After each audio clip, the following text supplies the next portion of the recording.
Di Pengadilan Negeri Jakarta Selatan, sidang kasus penggelapan uang senilai 739 juta yang dilaporkan YouTuber Denny Sumargo harus mengalami penundaan. Pasalnya, 2 orang saksi yang dihadirkan JPU tak bisa menghadiri persidangan. Penundaan sidang itu justru membuat Ditya Andrista selaku tergugat merasa senang karena ia masih punya waktu untuk menyiapkan pembelaan. Sebagai tergugat, mantan manajer Densu itu berusaha kooperatif dan mengikuti proses hukum sesuai prosedur. Iya, ditunda karena apa?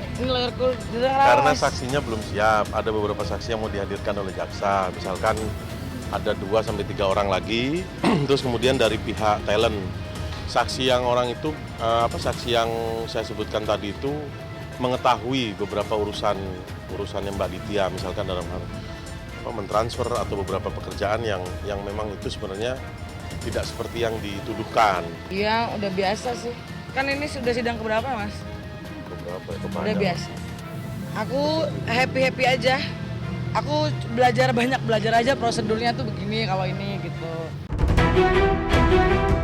7 tahun menjadi manajer Densu, Ditya harus pecah kongsi dengan talentnya sendiri. Yang lebih menyakitkan Ditya, di depan awak media, Densu mengaku tak pernah menganggap Ditya sebagai manajer, melainkan sebagai karyawannya. Sikap Densu itulah yang membuat Ditya menggugat balik Densu atas dugaan wan prestasi dengan nilai tuntutan yang lebih fantastis, yaitu 880 juta. Hanya saja karena gugatannya ke Pengadilan Negeri Jakarta Barat memiliki pokok perkara yang sama dengan laporan Densu di Pengadilan Negeri Jakarta Selatan, maka kasus yang dilaporkan Densu lah yang lebih dulu disidangkan. Lantas, apakah Ditya yakin bisa mengalahkan Densu di persidangan? Atau ia masih membuka pintu damai kepada Densu? Mungkin lain kali kalau mau ngelaporin orang mikir 2 kali ya. Yang Aku sama. tuh sidang setiap Kamis ya, Mas. Setiap Kamis. Jadi itu udah schedule rutin. Agendanya masih tetap Masih saksi dari saksi. jaksa. Yang hari ini ditunda, kemungkinan minggu depan dihadirkan. Kalau gue pribadi dulu jawab ya. Masalahnya gue mau menang mau kalah itu bukan hal penting. Karena buat gue pribadi ini hanya untuk meluruskan suatu hal di mana kita semua itu harus tahu kita tidak boleh ambil orang lain punya hak. Yang bikin saya sebenarnya maju lebih jauh ini kan sebenarnya karena dia menggunakan identitas saya untuk mengambil hak dari talentnya dia. Yang mana saya mau coba untuk selesaikan, tapi saya disikapi dengan menurut saya dia tidak menghormati saya sama sekali. Udah. Kalau Ditya di mata tante sebenarnya orangnya itu tukang bohong. Banyak yang dapat. Sudah saya tahu, saya sudah kasih tahu Denny. Dia sering curi uang Denny melalui ATM. Sebenarnya Denny itu kerugian banyak loh Mas. 2M lebih. Dia curi melalui ATM sedikit-sedikit, kirim ke keluarganya. Iya, karena biasa disuruh transfer belanja gitu. Itu terbukti dari print out.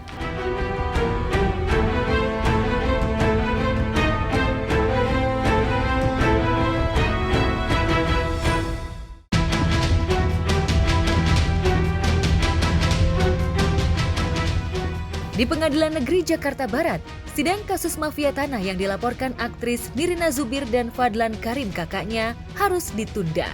Di satu sisi, Nirina dan Fadlan kecewa lantaran keputusan untuk mempercepat penyelesaian kasus dengan menggelar sidang 2 kali dalam seminggu seperti yang ditetapkan Hakim Ketua urung dilaksanakan.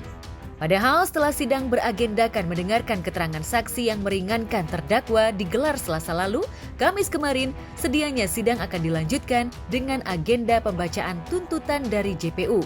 Momen inilah yang ditunggu-tunggu kubu Nirina hingga ia serta kakak dan adiknya datang lebih awal ke ruang sidang.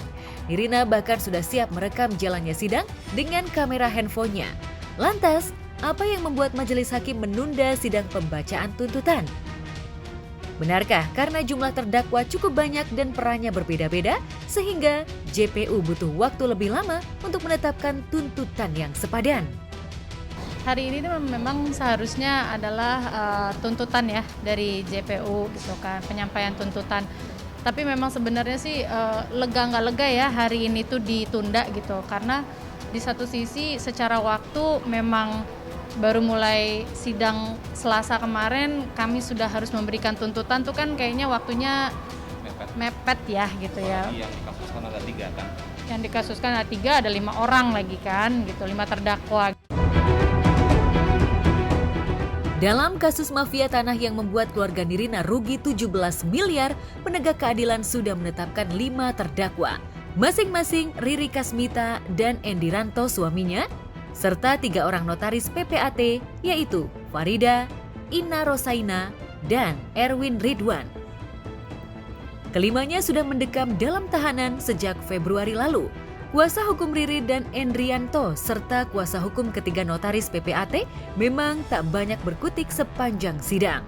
Mengingat sejumlah bukti dan belasan saksi yang dihadirkan kubu Nirina berhasil menyudutkan posisi Riri CS. Hanya saja Syahrudin dan Putra Kurniadi selaku kuasa hukum Riri dan Endrianto merasa diperlakukan tidak adil oleh majelis hakim dan JPU. Pasalnya, masih banyak saksi dari pihak terdakwa yang belum dihadirkan di persidangan. Memang sangat melelahkan ya, karena cukup lama, panjang. Walaupun saya kecewa dalam prosesnya itu dikarenakan sangat tidak berimbang ya, mengenai menghadirkan saksi-saksi dinominasi oleh pihak jaksa dari sebelum puasa hingga sekarang. Dan kita hanya diberi waktu 1 kali, itu pun sifatnya mendadak tanpa agenda jauh-jauh hari. Jadi saya sangat kesulitan untuk mendapatkan saksi-saksi yang bisa, kan mereka juga pada bekerja seperti itu. Apalagi beberapa saksi yang menurut saya saksi kunci ya, yang mengetahui latar belakangnya dari kapan Riri ada di sana. Mungkin mohon maaf pengaruh media atau bagaimana mereka menjadi tidak berani untuk datang ke pengadilan. Terlepas dari perubahan jadwal sidang kasus mafia tanah, Nirina dan Fadlan berharap kelima terdakwa dihukum berat. Tak cuma itu, kubu Nirina juga ingin 3 tersangka baru yang berperan dalam proses balik nama sertifikat tanah milik ibundanya, yaitu Muhammad Syaf Alatas, Ahmad Efriliatio Ordiba, dan Cito, segera dibui seperti halnya 5 terdakwa lain. Seperti fakta yang terungkap di persidangan, ketiga tersangka baru itu berperan memberikan dana talangan kepada Riri CS untuk membalik nama sertifikat tanah atas nama Cut Indria Marzuki menjadi atas nama Riri Kasmita dan Endrianto. Lalu benarkah setelah komplotan mafia tanah itu dihukum seberat-beratnya, Nirina dan Fadlan akan melayangkan gugatan perdata agar sertifikat tanah milik ibundanya bisa kembali? Adapun merasa dirugikan, bahwa klien kami siap bertanggung jawab ganti rugi.